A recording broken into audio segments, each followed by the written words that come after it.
చంద్రబాబు నాయుడు ఆంధ్రప్రదేశ్ ముఖ్యమంత్రిగా బాధ్యతలు చేపట్టిన తర్వాత అమరావతిలో మళ్లీ కదలిక వచ్చింది. రాజధాని పనులు పాత మాస్టర్ ప్లాన్ ప్రకారమే చేపడతామని మున్సిపల్ శాఖ మంత్రి పి. నారాయణ ప్రకటించారు. అమరావతి రాజధాని ఉంది, దాన్ని కూడా అధికారులతో డిస్కస్ చేయాలా. గత నా అనుభవాన్ని బట్టి 2014-19 దాకా అమరావతి రాజధానిలో చేసిన దాన్ని బట్టి 2.5 సంవత్సరంలో పూర్తి చేయాలనే ఒక ఆలోచనతో నేనున్నాను. అయితే అధికారులతో కూర్చొని దాని లీగల్ ప్రాబ్లమ్స్ వర్క్లన్నీ ఆగిపోయినాయి, దాన్ని ఎట్లా రివైజ్ చేయాలనేది వాళ్ళతో కూర్చొని డిస్కస్ చేసి ముందుకు పోవడం జరుగుతుంది. ఇది 2014లో చంద్రబాబు సీఎం అయిన తర్వాత ప్రకటించిన అమరావతి మాస్టర్ ప్లాన్.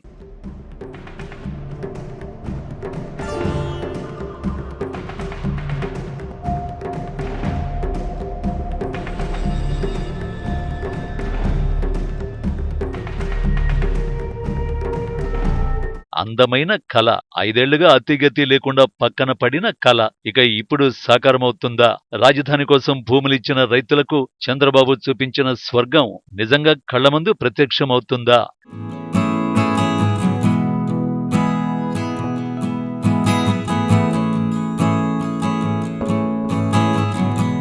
అమరావతి నిర్మాణ పనులు 3 దశల్లో చేపట్టనున్నట్లు ప్రభుత్వం చెప్పింది. తొలి దశలో రాజధాని నిర్మాణ పనులకు 48,000 కోట్లు ఖర్చవుతాయని కూడా ప్రకటించింది. చంద్రబాబు 2014లో విభజిత ఆంధ్రప్రదేశ్ రాష్ట్రానికి ముఖ్యమంత్రిగా బాధ్యతలు చేపట్టిన తర్వాత అమరావతిని ప్రపంచంలోనే అగ్రశ్రేణి రాజధానిగా తీర్చిదిద్దుతామని ప్రకటించారు. సింగపూర్ ప్రభుత్వంతో ఒప్పందం చేసుకుని మాస్టర్ ప్లాన్ తయారు చేయించారు. రాజధాని నిర్మాణం కోసం రైతుల నుంచి 33,000కు పైగా ఎకరాల భూమిని సేకరించారు. రాజధాని నిర్మాణం కోసం సిఆర్డీఏను కూడా ఏర్పాటు చేశారు. 900 ఎకరాల్లో అమరావతి నగరాన్ని నిర్మించాలని ప్లాన్ చేశారు. సచివాలయం, అసెంబ్లీ, హైకోర్టు సహా అన్ని ప్రభుత్వ శాఖల భవనాలు ఇక్కడే ఉంటాయి. ఇప్పటికే కొన్ని భవనాల నిర్మాణం జరిగింది, మరికొన్ని భవనాల నిర్మాణం అసంపూర్తిగా ఉంది.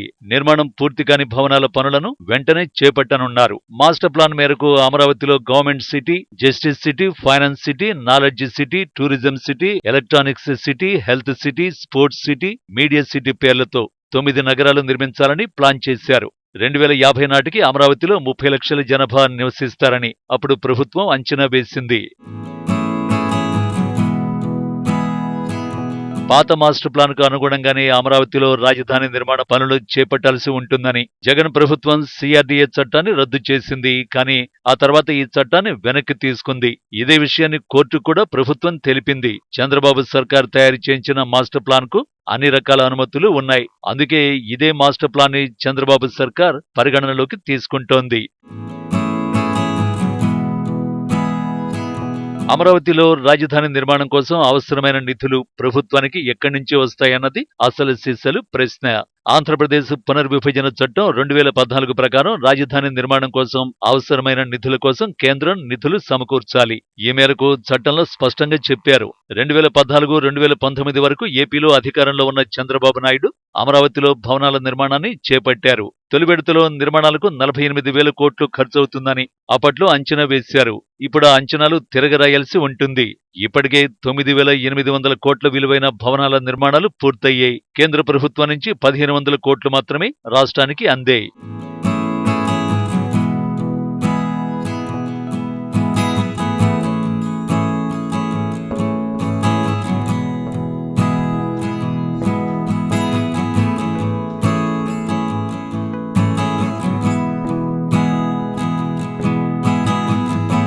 అమరావతిలో రాజధాని నిర్మాణాల కోసం చంద్రబాబు సర్కార్ 38,000 కోట్లు ఖర్చు చేసింది. నాబార్డు, ప్రపంచ బ్యాంకుల నుంచి తెచ్చిన అప్పులతో ఈ నిర్మాణాలను చేపట్టారు. ఇప్పటి వరకు చేపట్టిన నిర్మాణాలను మినహాయిస్తే ఇంకా ఎన్ని నిర్మాణాలు చేపట్టాలి, వాటి కోసం ఎంత ఖర్చు చేయాల్సి వస్తుందనే విషయాలపై అధికారులు అంచనాలు సిద్ధం చేస్తున్నారు.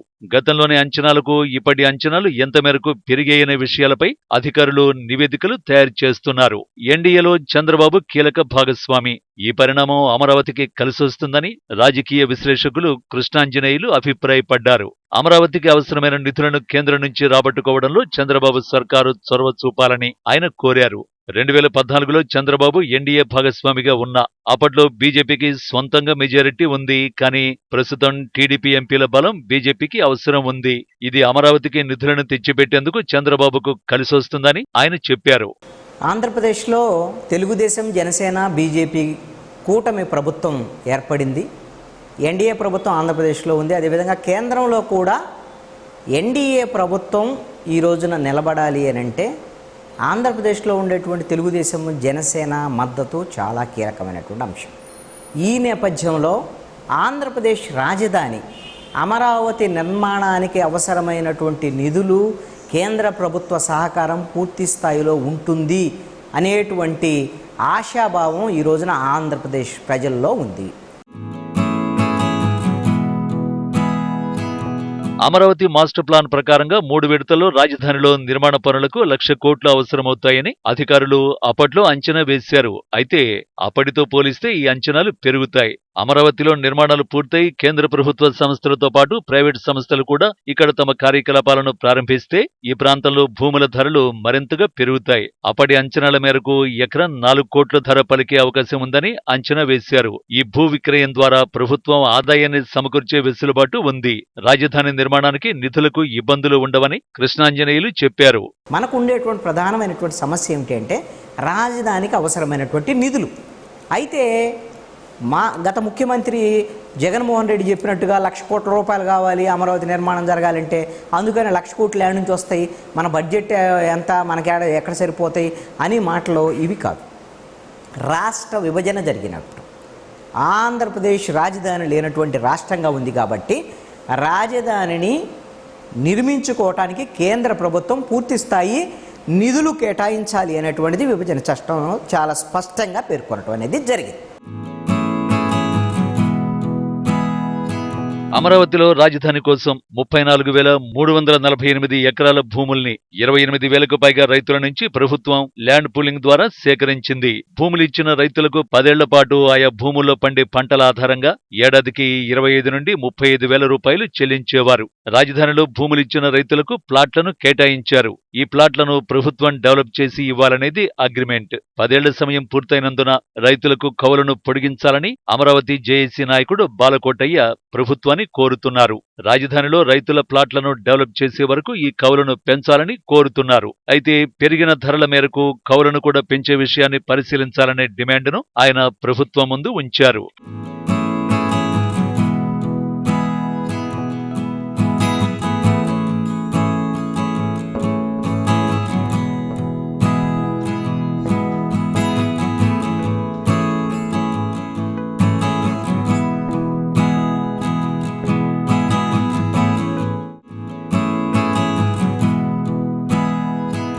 అమరావతిలో పనులు 2 ఏళ్లలో పూర్తి చేస్తామని ప్రభుత్వం ప్రకటించింది. 2-3 రోజుల్లో ఇందుకు సంబంధించిన ప్రణాళికను మంత్రి నారాయణ ప్రకటించే అవకాశం ఉంది. భవిష్యత్తులో వేరే ప్రభుత్వం అధికారంలోకి వచ్చినా కూడా అమరావతికి ఎలాంటి ఇబ్బందులు లేకుండా చట్టబద్ధత కల్పించాలనే డిమాండ్ కూడా రైతుల నుండి వినిపిస్తోంది. 2019లో వైఎస్ జగన్ 3 రాజధానుల అంశాన్ని తెరపైకి తెచ్చారు. దీంతో అమరావతికి చట్టబద్ధత కల్పించాలని అమరావతి ఉద్యమ నాయకుడు బాలకోటయ్య కోరుతున్నారు. అమరావతి ఒకే సామాజిక వర్గానికి చెందిందని జగన్ సర్కార్ చేసిన ప్రచారాన్ని తిప్పికొట్టేలా నిర్మాణం సాగాలని ఆయన అభిప్రాయపడ్డారు. అమరావతి అందరిది అనే భావన కల్పించేలా ప్రభుత్వం నుండి చర్యలు ఉండాలని ఆయన కోరారు.